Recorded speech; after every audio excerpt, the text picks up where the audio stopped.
UNICEF's helping with India's national vaccination strategy as it works alongside the United Nations there. The UNICEF Executive Director, Henrietta Fore, joins me from Santa Barbara. It is good to have you, ma'am, as always. There is a grotesqueness, isn't there, about this situation, that the world's largest vaccine manufacturer has a shortage of vaccines and has the world's worst epidemic, part of it now. Yes, Richard, it's really a puzzle for all of us, and it's heartbreaking to watch what India is going through, the toll on families, on the country, but it's also raising alarm bells for other countries in the region and around the world. We need India, and we need it as a healthy vaccine manufacturing country in our world. I don't doubt that this will sort itself out in the fullness of time and the numbers will come down, but it will come at the cost of death. So what is the strategy as far as UNICEF is concerned?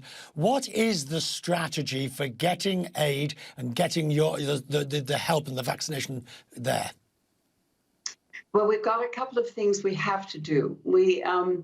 There is a mutant that is in India now. And that mutation of the virus is now infecting different age groups. We even have infants that are now infected.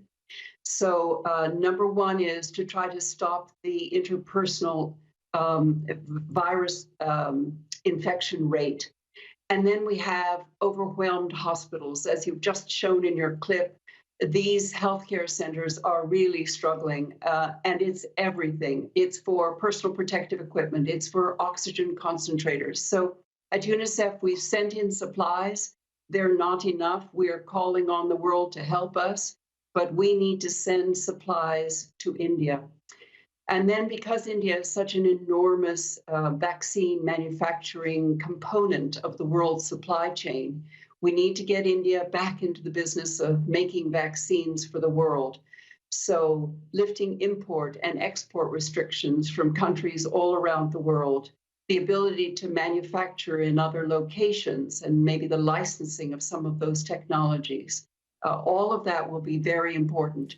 But India has done something else, Richard, that you've known about. It is Swachh Bharat. It is a program in which they brought water and hygiene, sanitation into rural India, and that is helping them. So if countries can remember to keep their populations safe, populations get tired of wearing masks and not gathering for festivals and other activities. But if we can encourage populations to keep themselves safe and use basic hygiene, it makes a big difference. I mean, I agree we don't want to say, we told you so, and a plague on your houses because you brought this on yourselves. But there is an element in the case of India of, as that report from Ivan Watson said, complacency after the first wave, exporting vaccines for arguably diplomatic purposes, which should have been kept at home, allowing festivals to take place. I mean, in the rest of the world, we saw a version of that in the US to less effect with Christmas and Thanksgiving. It begs the question, Henrietta, did they learn nothing from what they saw elsewhere? Well, it's very difficult. Your populations have minds of their own and segments of populations. I mean, you know, in your own family and friends, Richard, we all get tired of lockdowns, and as a result, we let down our guards. And when we do so, we become a liability to our family, our friend, our community. So we've got to keep our guards up. We have to practice some simple things, like just hand washing will help everywhere in the world, Richard. So let's talk on the question of children and vaccinations and the fact that it is now starting to become clear that children of certain ages, younger children, can be vaccinated, but there is still going to be a reticence and hesitance until there's more research done on it. What's UNICEF saying about the vaccination of those under, say, 16, under 12? We think that all of these tests are a very, very good sign.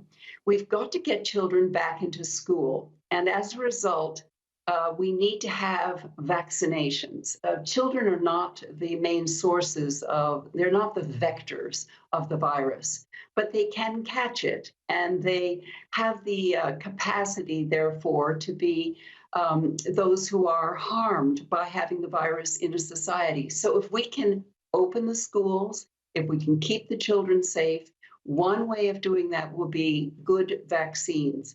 And as you know, Richard, we now have a number of the vaccine manufacturers that are doing tests for children, some 16 and above, some for 12 and above, some for 6 and above, some even beginning now on infants.